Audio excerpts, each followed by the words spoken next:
Welcome to iSyn TV. Please like, share, comment, and subscribe. Thanks for watching.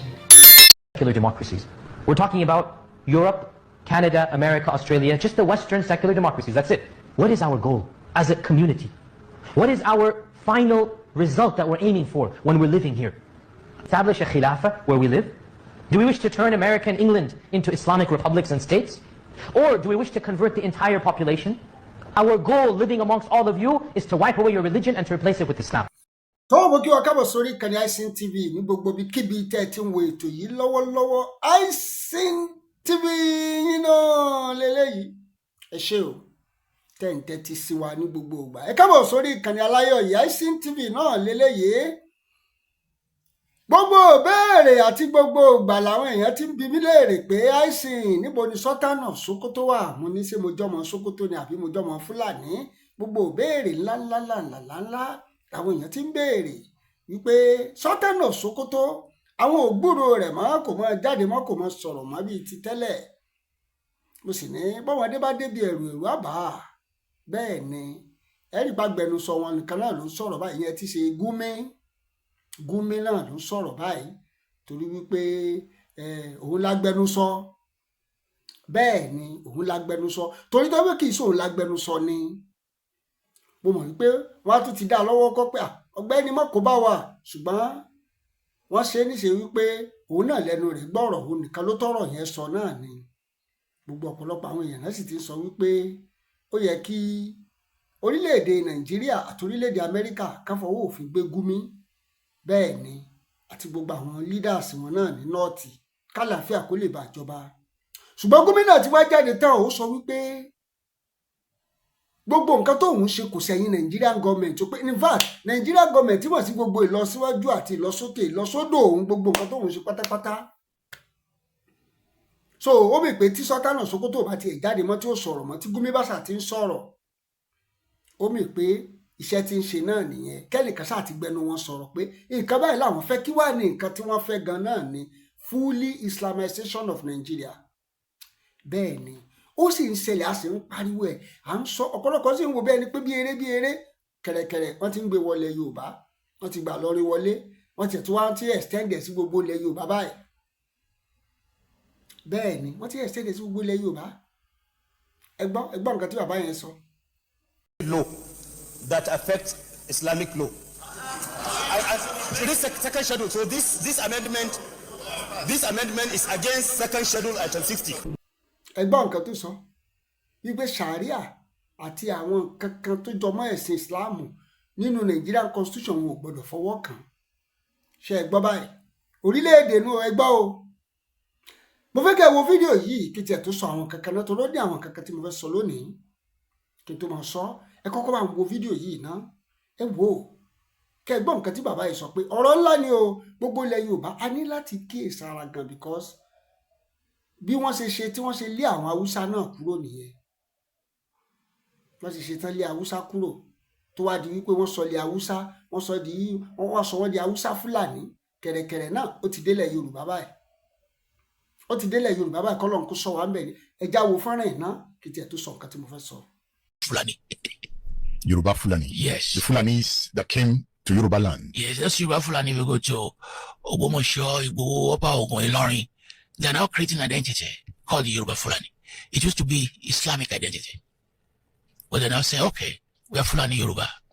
They are Fulanis, but most of them were born in Yoruba land. Yes. But you know, that concept of Fulani Yoruba, they are trying to separate it from Yoruba identity. That was the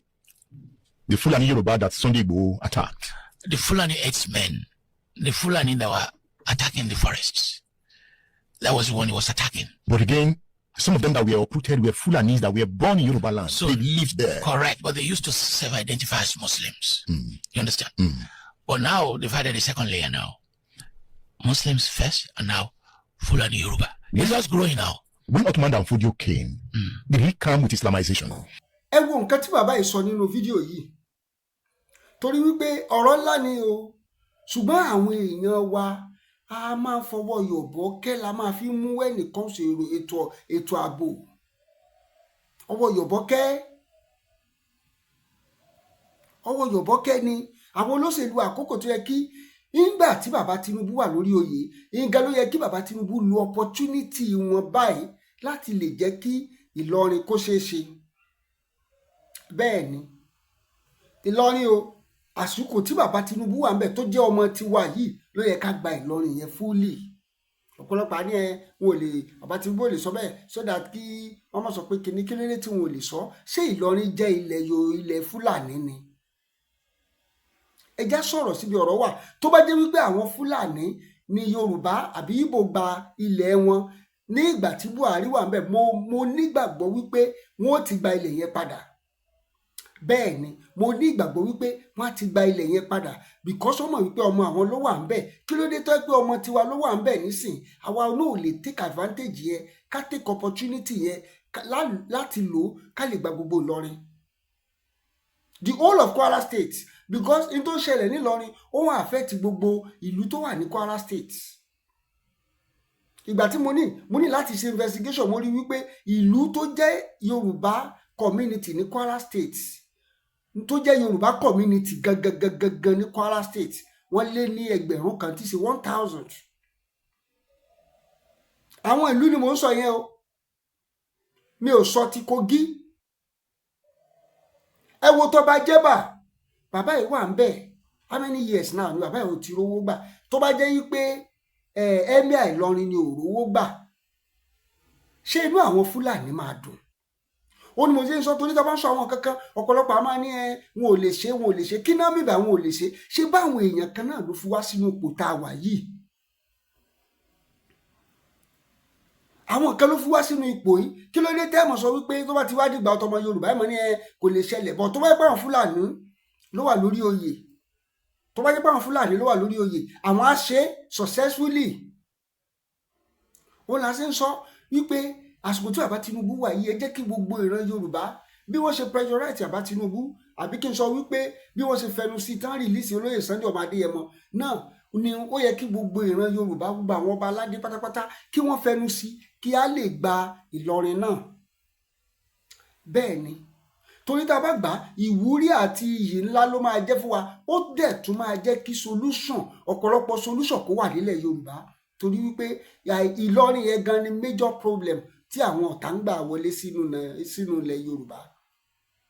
Ìlọrin ni ó bá ń dù pẹ̀lú Ọ̀yọ́ wọ́n bá ń dù pẹ̀lú Ọ̀ṣun wọ́n bá ń dù pẹ̀lú Èkìtì wọ́n bá ń dù pẹ̀lú Kogi. Irú àwọn problem tó fi ń ṣẹlẹ̀ náà nìyẹn because wọ́n ń lo avenue àwọn ibẹ̀ yẹn ni wọ́n ń gbà wọlé sí wa lára. Kí ni jẹ́ Fúlàní Yorùbá bí wọ́n ti ṣe tí wọ́n ṣe gba ilẹ̀ àwọn Haúsá tán nìyẹn. Kò sí tí ń jẹ́ Fúlàní Yorùbá tàbí Ìgbò Yorùbá àbí Yorùbá Ìgbò kò sí tí ń jẹ́ bẹ́ẹ̀. Àjèjì ni wọ́n àtọ̀rìnwá ni wọ́n kò sí nǹkan kan tó ń jẹ́ bẹ́ẹ̀. Tá a bá tètè pẹ́ kan rẹ̀ báyìí wọ́n ní àti kékeré lèèyàn ti pẹ́ kan àrókò. Bẹ́ẹ̀ lọ̀rọ̀ tó wà ńlẹ̀ yìí lórí ọ̀rọ̀ security tó wá di báwọn náà wọlé ẹ wo the other time tí bàbá yẹn náà ń claim bàbá tán mú tí olóyè ní kó kúrò nígbà tó bẹ̀rẹ̀ sí ní jáwé yẹn gbé tán ṣe oríṣiríṣi mẹ́ẹ̀ ó ní ibẹ̀ náà bí àwọn sí ibẹ̀ làwọn bímọ sí ibẹ̀ ìyẹn ò kàn wá. The fact pé wọ́n bí Yorùbá sí north does that make me a Fulani man or is an Hausa man? Àbí gbogbo wà burúkú táwọn ń wù ní ibi ìbá ṣáwa lè rí ṣe lọ́dọ̀ tiwọn. Ìdí tá a ṣe ń sọ nìyẹn so a lot of people mú kọ́ wọ́n wọ ọ̀pọ̀lọpọ̀ yẹn wọ́n sọ pé kò lè ṣẹlẹ̀ àbájú kí ló dé tí ó lè ṣẹlẹ̀ nígbà tí wọ́n mú Sunday Igboho gbogbo Yorùbá panupọ̀ àwọn ọba panupọ̀ pé ẹ fi sílẹ̀ ọmọ wa ni tó ń jà fún ẹ̀tọ́ wa ni wọ́n dẹ̀ fi sílẹ̀ tí mo rò pé tá a bá lóru energy yìí náà tá a fi concentrate sórí Ìlọrin because bó ṣe ń lọ gẹ̀rẹ̀gẹ̀rẹ̀ yìí nísìn tó di bá àwọn ẹgbọ́n nǹkan tí bàbá yẹn sọ nínú fídíò yẹn ṣe bẹ́ẹ̀ gbọ́ tó bá yẹ kó àwọn ọ̀pọ̀lọpọ̀ náà bẹ̀rẹ̀ sí ní claim pé àwọn Yorùbá Fúlàní làwọn ọmọ Ìbàdàn làwọn Yorùbá Fúlàní ni wá ọmọ Ọ̀yọ́ ni wá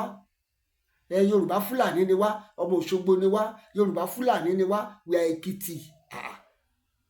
Fúlàní Èkìtì Fúlàní Òṣogbo Fúlàní Oǹdó we are Fúlàní but we are Yorùbá kò sí tí ń jẹ́ bẹ́ẹ̀ kò make sense rárá. Ibi tá a ti gbọdọ̀ wà kẹ́fẹ́ ibi tí àwọn ibi tó yẹ ká máa wà ká ti wà very very careful nìyẹn àwọn nǹkan tó yẹ kí àwọn ìgbésẹ̀ tó yẹ ká tètè máa gbé ní àkókò tọmọ wá wà ń bẹ̀ káwa náà tètè máa jà fáwọn kankan. ẹjá tún blame àwọn tó ń fẹ́ àwọn pípù yìí náà ó ṣẹlẹ̀ lẹ́ẹ̀ láwọn ọba wa náà ẹ máa lọ fẹ́ Fúlàní ibi àwọn wàhálà tí ń ṣẹlẹ̀ gan nìyẹn ẹ lọ kọ́lẹ̀ o gbogbo àwọn ọba náà tó ń fẹ́ Fúlàní tó bá dọjọ́ kan náà tó bá bí ọmọ tí ọmọ yẹn wá ṣèèṣì jọba kí lẹ fi ìpò máa ṣẹlẹ̀ kí lẹ lérò pé yóò tiẹ̀ padà ṣẹlẹ̀ gan tí ọmọ yẹn bá wá di pé ó jọba ọmọ tí Fúlàní bí fún wa tó wá di ọba ìlú kí lẹ rò pé ó máa ṣẹlẹ̀ àwọn àkókò tẹ kí gbogbo àjọ kíyèsára àwọn nǹkan kan tẹ pé kò dùn gbọ́ létí rárá kò dùn gbọ́ rárá ló yẹ ká máa kíyèsára àkókò tẹ kí gbogbo àjọ tí mo gbá ògbésẹ̀ ní ìgbà tọmọ wá wà ń bẹ̀ ni ọ̀pọ̀lọpọ̀ àwọn èèyàn tó pariwo pé ṣé Ìgbòho darapọ̀ mọ́ Tinubu now à ń sọ̀rọ̀ nípa security tí ò bá sí security torí àwọn tí ò tún yé tí ò bá sí security àlàáfíà ò lè jọba ẹ wo nǹkan táwọn Fúlàní yẹn gan fojú àwọn ọmọ Yorùbá tó bá gbámú àwọn obìnrin rí wọ́n máa rèpù wọn wọ́n máa ń sọ ó ń ṣẹlẹ̀ káàkiri ṣẹlẹ̀ sáwọn èèyàn tí lẹ́sọ̀ wípé wọ́n kàn ń sọ̀rọ̀ orí ahọ́n ni tó bá ṣẹlẹ̀ sáwọn èèyàn tí ìgbà ẹlẹ́tọ̀ọ́ mọ̀ wípé nǹkan burúkú ni ọ̀kan ló ṣẹlẹ̀ ní Ọ̀yọ́ state nídòó yẹn odidi ìyá àgbàlagbà bóyá 70 or 79 or 80 years wọ́n dẹ̀ ti ń gbé ládùúgbò yẹn ti pẹ́ ohun kan tá à ń sọ nìyẹn tó tọ́lọ́pọ̀lọpọ̀ àní they are doing their lawful business ó ti ń gbé ládùúgbò yẹn ti pẹ́ tòlẹ́ sí rẹ̀ pé àwọn ìyá yẹn láwọn dá ojú ẹ̀ mọ̀ ó dẹ̀ mú ọ̀bẹ ó dẹ̀ dúró níyà lọ́rùn kó má bàa lọ sọ. adé ń kí ànsá adékọ̀pọ̀lọpọ̀ àwọn ọmọ Yorùbá àkókò tó yẹ ká jáde tán kí o gbàgbé fọwọ́sowọ́pọ̀ so that a lè lé àwọn kinní kúrò ká lé wọn kúrò ó ní wọ́n ti ń pariwo Fúlàní Yorùbá yìí kẹ̀rẹ̀kẹ̀rẹ̀ wọ́n bẹ̀rẹ̀ sí ní jẹ chairman kẹ̀rẹ̀kẹ̀rẹ̀ wọ́n máa jẹ local government àwọn náà máa jọba kẹ̀rẹ̀kẹ̀rẹ̀ wọ́n máa dipò òṣèlú wọ́n di sẹ́nítọ̀ wọ́n di oríṣiríṣi bó ṣe bẹ̀rẹ̀ nìyẹn mọ̀ bẹ́ẹ̀ síbi ìdí Yorùbá ó ti ṣẹlẹ̀ lọ́yọ̀ state o ó ń ṣẹlẹ̀ lọ́yọ̀ state ìdí tá a ṣe ń sọ nìyẹn pé ó ti tó àkókò ká kíyèsára kí a gba ilẹ̀ wa tó tá kíní ni ká gba gbogbo ilẹ̀ wa ilẹ̀ Yorùbá àwọn nǹkan tí ò lè ṣẹlẹ̀ lókè ọya kò yẹ kó máa ṣẹlẹ̀ ń bí ẹ kí ẹ̀sìn Islam in fact wọ́n tún wá dá ọgbọ́n débi wípé àwọn náà ti ń convert sí Christian wọ́n dẹ̀ mọ̀ pé dé south west ń bí aláìkè religion pọ̀ so wọ́n tún gba bẹ̀yẹn wọlé pé ó kì í convert ìlọ́sọ̀ pípa ní ṣe bí iṣẹ́ ìyìn rere ń tẹ̀síwájú ni tactics táwọn pípù yìí ń lò ó ti pọ̀ lóríṣiríṣi ń sìn gbogbo bí tá ti ń jẹ táwọn náà ti mọ̀ páwọn ń jẹ táwọn ti mọ̀ pé bàbá Tinubu ó ti ń block àwọn ìdí ẹ̀ náà ni táwọn tó ṣe ń gba gbogbo míì táwọn gba gbogbo míì bàbá Tinubu náà gbìyànjú o torí tá bá sì sọ pé olóṣèlú kan ṣoṣo ní Nàìjíríà tó gbéná wojú àwọn Haúsá Tinubu ni ṣùgbọ́n àtúnwá ń sọ wípé àkókò tí Tinubu wà ń bẹ yìí kí gbogbo wa náà tún jọ fọwọ́sowọ́pọ̀ ká lè ti pressurize àbá nǹkan tá a bá fẹ́ ká gbà nísìn tá a bá ti gbà nísìn ó sì máa léwu náà lọ́la torí gbogbo nǹkan tí Tinubu ṣe fún wọn lọ́wọ́lọ́wọ́ ẹ̀ wọ́n máa gbẹ̀sẹ̀ ẹ̀ èyí tá a ṣe ń sọ nìyẹn ẹnìkan tí ń gbẹ́sìn wọlé kẹ̀rẹ̀kẹ̀rẹ̀ gbogbo ibi tí wọ́n bá fẹ́ gbà wọ́n lo owó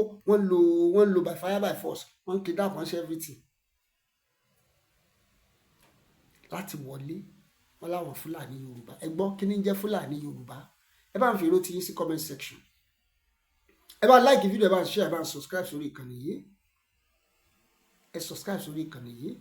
ẹ bá like ẹ share ẹ subscribe sórí ìkànnì yìí